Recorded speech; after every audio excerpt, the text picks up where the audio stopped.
අති තොමස් එඩිසන් කියවම මතක් වෙන්නේ විදුලි බුබුල.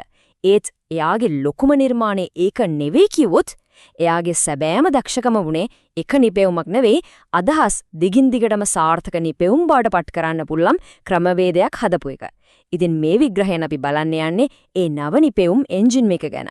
දක්ෂ කණ්ඩායමක් එකතු කරගන්න එක දෙයක්. ඒක වැදගත්. ඒත් නියම අභියෝගයේ ඊතර නෙවෙයි. ඒ දක්ෂතාවය ස්ථාවර පෙරලිකාර මැනිය හැකි ප්‍රතිඵල බවට පත් කරන්නේ කොහොමද? අන්න ඒක තමයි අද ඉන්න හැම නවෝත්පාදන නායකයෙක්ම මුහුණ දෙන ප්‍රශ්නය. මේකට උත්තරේ මොකක් හරි මායාවක් නෙවෙයි.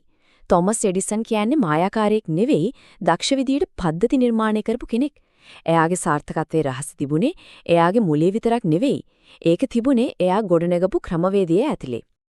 හොඳයි. එහෙනම් මොකක්ද මේ එඩිසන්ගේ ලොකුම නිපැයුම? ඒක විදුලි බුබුලවත්, ෆොනෝග්‍රැෆකවත් නෙවෙයි. ඒක තමයි නව නිපැයුම් කමහල කියන සංකල්පය. ඒ කියන්නේ අදහස් කර්මාන්ත ශාලාවකින් භාණ්ඩ නිෂ්පාදනය කරනා වගේ ක්‍රියාවලියකට දාපු එක. මේක සරලව කිව්වොත් නව නිපැයුම් හදන නිෂ්පාදන පෙළක්. එයාලට හරිම පැහැදිලි ඉලක්ක තිබුණා. හිතන්නකෝ.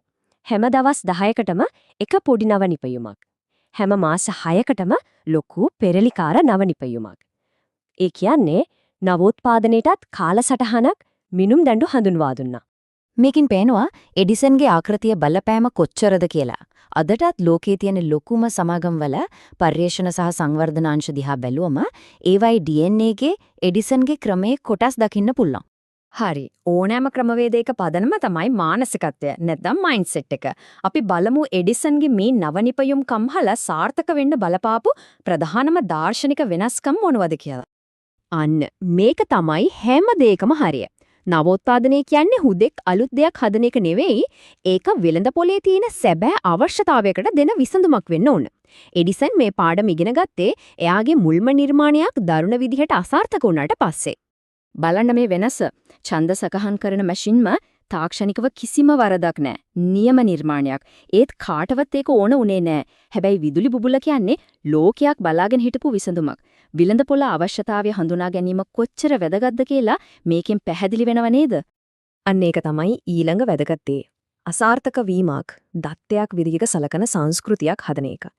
යමක් වැඩ කරේ නැත්නම් ඒක වැරද්දක් නෙවෙයි. ඒක අපි ඉගෙනගත්ත පාඩමක්.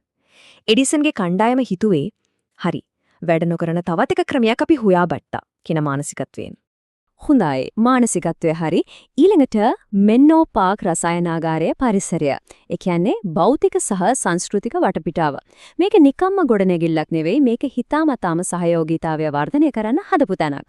මේක හුදෙක් ගොඩනැගිල්ලකට වඩා අදහස් හුවමාරු වෙන්න හදපු යන්ත්‍රයක් වගේ. විවෘත ඉඩකඩ නිසා හැමෝටම අදහස් ලේසියෙන් බෙදා ගන්න පුරවන් වුණා. ඒ වගේම වෙනම වැඩමුළු තිබුණු නිසා කණ්ඩායම් වලට තමන්ගේ වැඩවලට අවධානය යොමු කරන්නත් නිදහස තිබුණා. අද කාලේ ටෙක් ස්ටාර්ට්අප් වල තියෙන ක්‍රන්ච් කල්චර් එක වගේ තමයි. එයාලා අධික පීඩනයකින් වැඩ කරා. ඒත් හැමෝම එකම පොදු අරමුණක් වෙනුවෙන් වැඩ කරපු නිසා ඒ මහන්සිය සතුටින් වින්දා. පරිසරය ඒකට ලොකු ශක්තියක් වුණා. හොඳයි ඊළඟට අපි බලමු නිර්මාණශීලීත්වය අවුලවාලන්න සහ ප්‍රතිඵල කළමනාකරණය කරන්න පුළුවන් නැවත නැවතත් පාවිච්චි කර හැකි පුරුදු නැත්නම් රිචුවල්ස් කීපයක් ගැන. මේවා ඕනෑම කණ්ඩායම් නායකයෙකුට අත්හදා බලන්න පුළුවන් දේවල්. මේක අහත් ටිකක් අමුතුයි වගේ පෙනුනත් නිර්මාණාත්මකව හිරවුනාම ඒ බාධක බිඳින්න එඩිසන් පාවිච්චි කරපු ප්‍රබල ක්‍රමයක් මේක. කණ්ඩායමක් මොකක් හරි තාක්ෂණික ගැටලුවක හිරවලා ඉන්න වෙලාවක මේ වගේ ක්‍රමයක් උත්සාහ කරලා බලන්න පුරුවන්. මේකට විද්‍යාත්මක පදනමක් තියෙනවා. අපි ඇහැරිලා ඉන්න එකයි නින්දයි අතර තියෙන අර පුංචි මොහොතේදී අපේ මොලේ සුපුරුදු තර්කණය ටිකට පැත්තකට යනවා. අන්න ඒ වෙලාවට තමයි අනපේක්ෂිත අලුත්ම අදහස් මතුවෙන්නේ. එඩිසන් හිතා තමා මේ තත්ත්වය පාවිච්චි කරලා ගැටලු වලට නව විසඳුම් හොයාගත්තා. දැඩි පේටන්ට් ඉලක්ක තියාගෙන සහයෝගී කණ්ඩායම් හැංගීමක් පවත්වා ගන්නේ කොහොමද? මේක ලොකු ප්‍රශ්නයක්. එඩිසන්ගේ ආකෘතියේදී පොදු ඉලක්කය හරිම පැහැදිලි. ඉතින් හැමෝම වැඩ කළේ තමන්ගේ නමට වඩා රසායනාගාරයේ සමස්ත සාර්ථකත්වය වෙනුවෙන්. හරි. එහෙනම් අපි මේ කතා කරපු පාඩම් ඔක්කොම එකතු කරලා නවෝත්පාදනයට නැවත නැවතත් පාවිච්චි කරන්න පුළුවන් පද්ධතියක්. එහෙමත් නැත්නම් එන්ජිනයක් ගොඩනගන්නේ කොහොමද කියලා බලමු.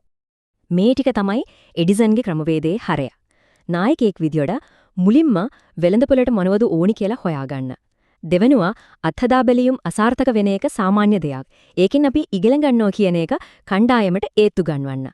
තුන්වෙනුවට අදහස් නිදහස එහාට මෙහාට යන ඒත් අවධානයෙන් වැඩ කරන්න පුරුවන් පරිසරයක් හදාන්න. ඊළඟට කණ්ඩායමේ නිර්මාණශීලීත්වය උත්තේජනය කරන්න අලුත් ක්‍රම හඳුන්වා දෙන්න. අවසාන වශයෙන් මේ ඔක්කොම මැනිය හැකි ඉලක්කවලට සම්බන්ධ කරන්න. හරි. අවසාන වශයෙන් අපි බලමු එඩිසන්ගේ මේ 19 වෙනි සේවසය ආකෘතිය අද තියෙන නවෝත්පාදන ලෝකයට කෙලින්ම සම්බන්ධ වෙන්නේ කොහොමද කියලා. එඩිසන්ගේ සැබෑම උරුමය තමයි නවෝත්පාදනය කියන එක තනි පුද්ගලයෙකුගේ දක්ෂතාවයකින් කණ්ඩායමක් විසින් ක්‍රමානුකූලව මෙහෙවන ක්‍රියාවලියක් බවට පත් කරපු එක. අද අපි දකින හැම ටෙක් සමාගමකම මූලයම් කොහේ හරි තැනක එඩිසන්ගේ මෙන්ලෝ පාක් එකට සම්බන්ධ වෙලා තියෙනවා. මේක හිතන්න වටින දෙයක්. කණ්ඩායමක් විදියට අලුත් අදහස් කොයිතරම් වේගයකින් ජනනය වෙනවද? ඒ වේගය මනින්න ක්‍රමයක් තියෙනවද? එඩිසන්ගේ ක්‍රමවේදයෙන් ඉගෙනගෙන අපිටම ආවේනික නව නිපවීම් රිද්මයක් හදාගන්න එක තමයි නියම අභියෝගය.